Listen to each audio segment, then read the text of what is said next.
David Brooks is a moderate conservative columnist for the New York Times. He's well respected in his field and with his audience, and yeah, I've read one or two of his think pieces in the past. But after having a recent meal at Newark Airport, David was beside himself about the price of the meal. He couldn't believe it. Inflation, he cried. So as any American with a platform would do, he naturally took a picture and stuck it on the internet. He said, quote, "This meal just cost me $78 at Newark Airport. This is why Americans think the economy is terrible." First of all, sir, this is an airport. The prices are always higher at airports, but even with that, yes, $78 is a lot for a burger and fries. But that wasn't all that David had. Turns out the cost of the burger and fries was closer to around $15. The rest of the tab, according to the restaurant, was spent on alcohol. What kind of alcohol? We don't know. How many drinks? We don't know. But people don't usually drink $60 worth of alcohol and then complain about the economy. And this guy's from New York. It's pretty normal to pay upwards of $20 for a cocktail in New York City. Maybe he thought things would be different on the other side of the Hudson. Anyway, the people of the 1911 Smokehouse Barbecue at Newark Airport didn't take kindly to the implication that they were overcharging their guests. So to clear up the matter, they said, quote, "Looks like someone was knocking back some serious drinks. Bar tab was almost 80% and he's complaining about the cost of his meal." But they didn't stop there. They took advantage of the moment and created a special deal for their guests.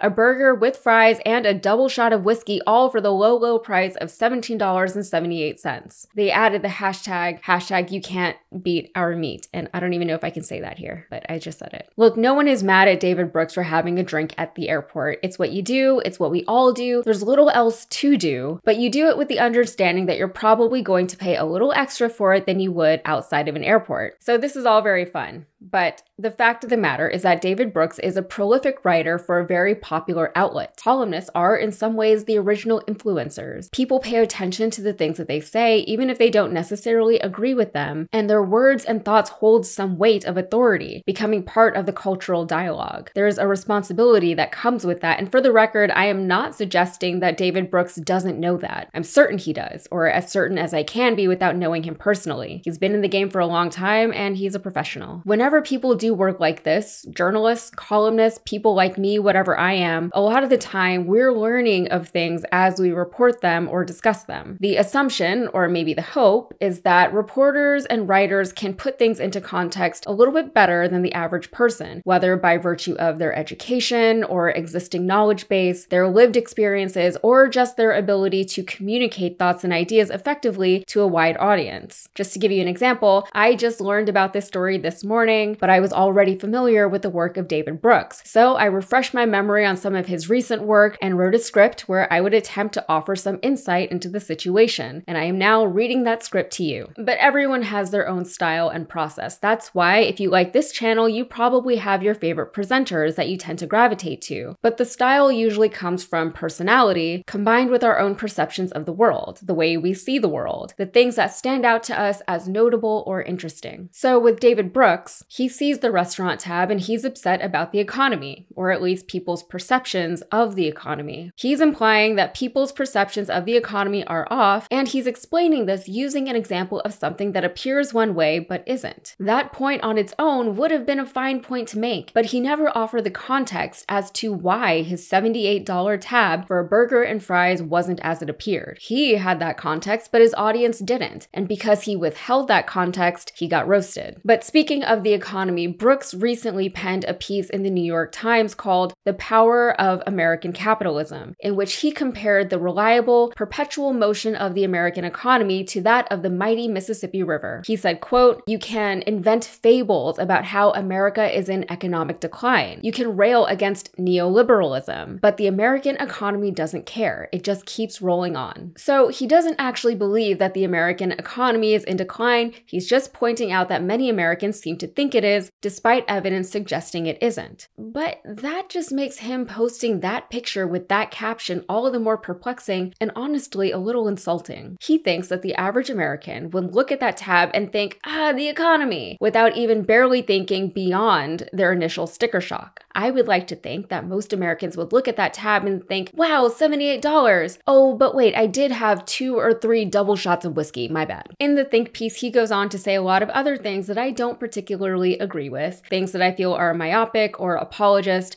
but you can read it for yourself and see how you feel about it. He also wrote another piece just a few months ago in June titled, "I Won't Let Donald Trump Invade My Brain."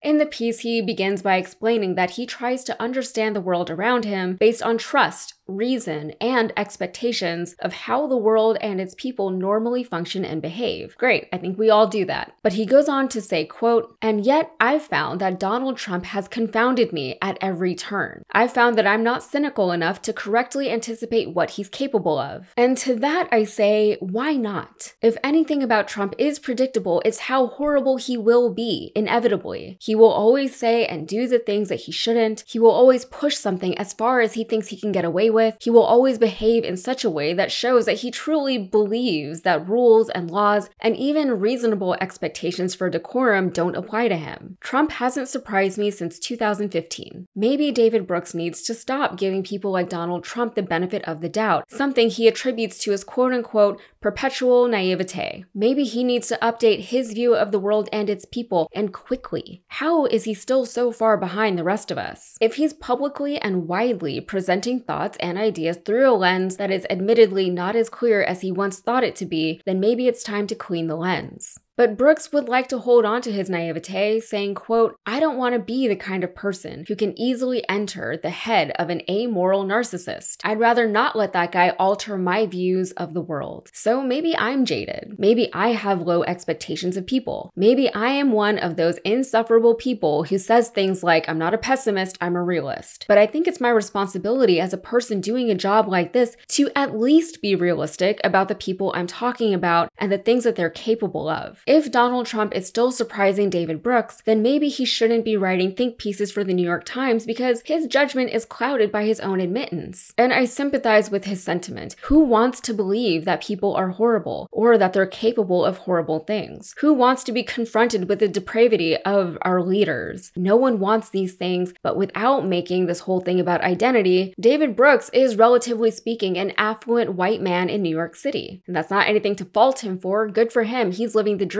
But what does he know of the world that I exist in? What does he know of how mean people can be? What does he know of the struggle of everyday working Americans, of people of color, of women, of the impoverished? Most of us can't afford the naivete that he is so desperately clinging to as some point of personal empowerment. This whole episode feels like a middle-aged man finally being slapped in the face with his own privilege, whether he recognizes it as such or not. Maybe that's something David Brooks will go on to explore in the future, or maybe he won't. We can't say, and we can't dictate that for him. But here's hoping that he's at least learned something from all of this. All right, that's it for me. If you got anything out of this, please like and subscribe to the channel, and be sure to follow me on all the socials. Also, please check out my podcast, Modern Context. Episode 3 is out right now. Thanks.